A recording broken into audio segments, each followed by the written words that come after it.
you've brought in a ring? No, not a ring today. This little object is a seal. It's a fob seal. It would hang on the end of a fob chain.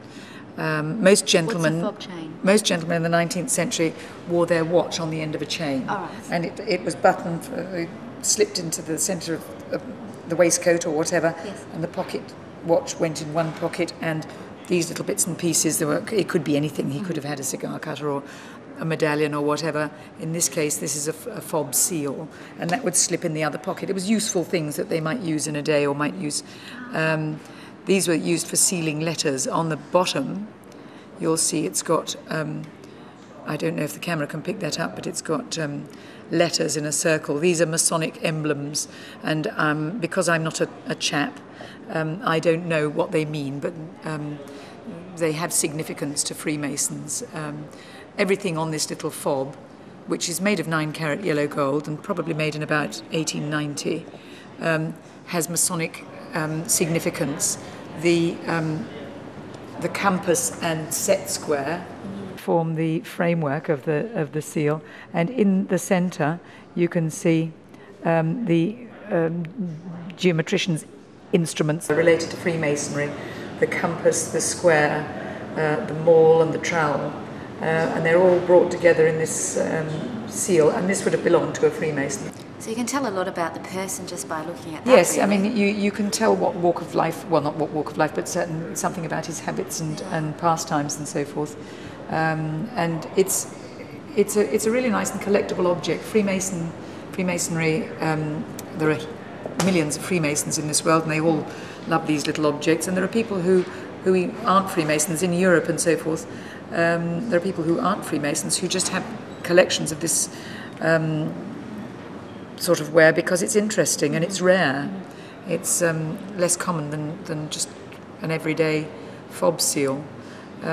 Such a thing in an auction would normally bring possibly $150 to $200 in this sort of condition. It's got a couple of little shortcomings in that it's seen a fairly hard life, but and it's late-ish. It's, as I say, about 1890. But a very worthy little object for anyone's collection, and a nice thing to wear around the neck. A woman could wear that around the neck, and probably would in this day and age. It's more something a woman might wear now. So would this be something that you could pick up quite cheap, not really knowing what it is? Yes, I think that's entirely possible. It's the sort of thing that might turn up in a second-hand shop or whatever, and people would think, oh, what a nice little decorative thing, but wouldn't be aware that it was necessarily a Freemasonry piece. I think it's very interesting, and a lot of nice engraving and so on it. I think it's a nice, interesting piece, wearable, double function because it's collectible and wearable. Oh, well, thank you very much for that very unusual piece, Julie. That's my pleasure.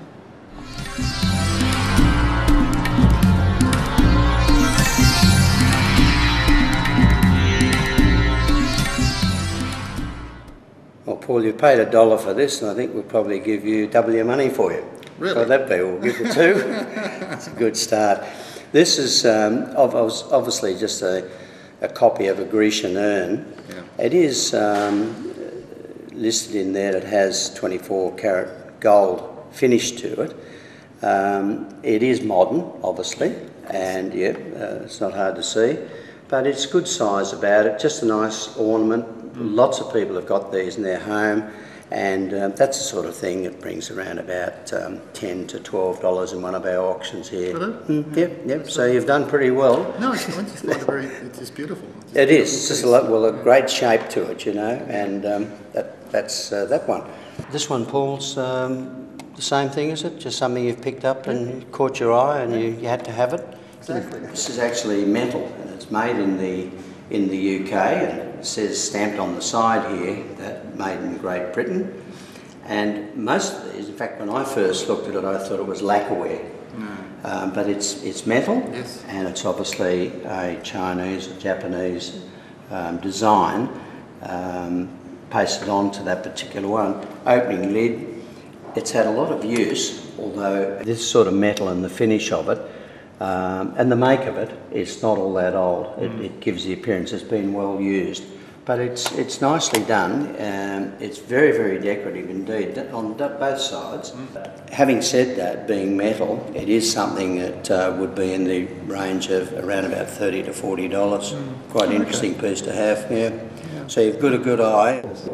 These things give me pleasure, and I say that for me they're quite affordable, and I like to be surrounded by things like this, you know. So. Well, that's what it should be. If there's no snob value in this game, a lot of people want to do that, but it is important that if you like it and you get enjoyment from it, you should have it. You don't worry about the price, you know. If you like it, you try and buy it. Oh, that's great. And then find out something about it. Thanks very much. Okay, thank you.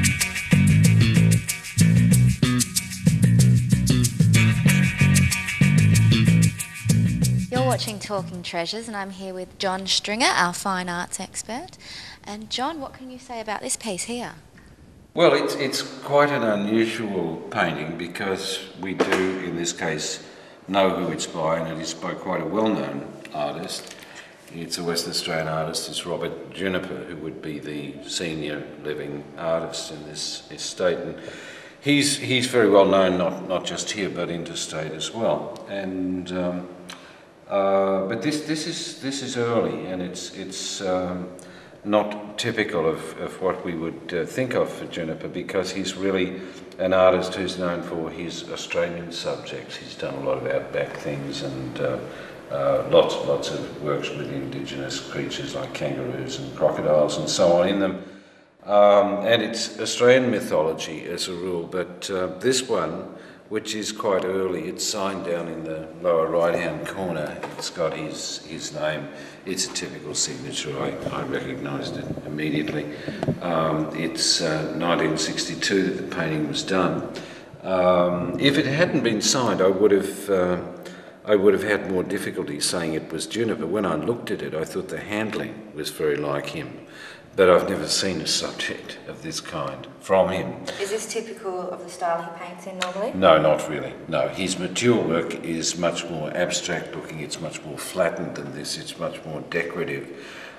This is harking back to the European 17th century. And people still compose paintings this way. I mean, the one clue to this that might tell you that it's Juniper is that it is kind of very elegant and it is a light-hearted painting in the end. Because with earlier artists like Claude and so on, sometimes the subjects are not so benign and optimistic, but this all seems to be pretty optimistic. There's what appears to be a unicorn prancing around in the foreground, and then there are these other figures scattered around, but everybody looks pretty happy, and this painting looks pretty well like paradise. It's the very figures are very, like, you can hardly see them. Yeah. Yes, they all kind of blend into these dark shapes which are called coulisses. But it's a good painting. It's a known master. It's an unusual early work, and one would need to get it valued, but its value would be in the thousands. I don't know what Junipers are going for at the moment, but he's represented in virtually every state gallery in the country, and he's quite a prominent master. So this would be a good one for someone wanting to collect some West Australian art, perhaps? Sure. Well, I mean, it's unusual because it's not an Australian subject, but it does have a place. It would be especially good in a collection where there's a lot of Juniper, because it would show his development. As a single work by Juniper, it's what one would say is atypical. But on the other hand, if you have a number of Junipers, it's always nice to show where he came from as well as where he ended up. Great. Thank you very much, John. You're welcome.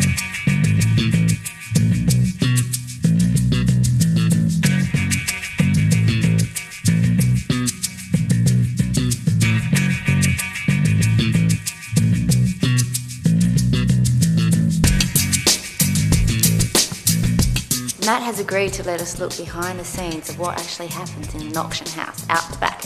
Matt, lead the way. All right, let's have a look out the back then.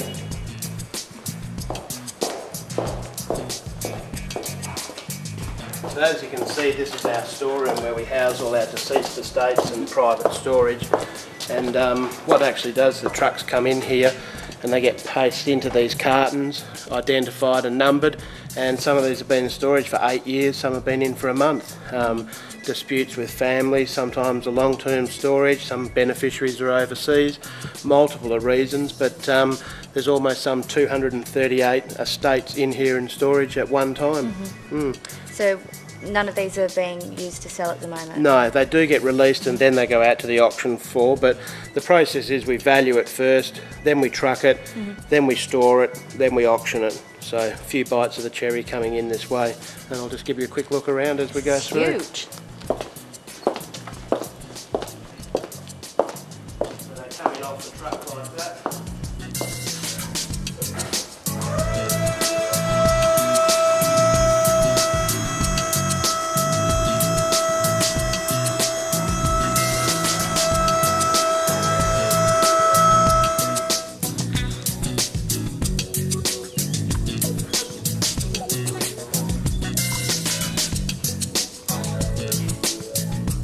You have been watching Talking Treasures, a CTV Perth production at Garside and Webb Auctioneers. Stay tuned next week because we've got more from our experts: Matt Donnelly on collectibles, Grant Stone on toys and books, John Stringer on fine arts, and Jilly Hayes on silverware and jewellery. See you next week.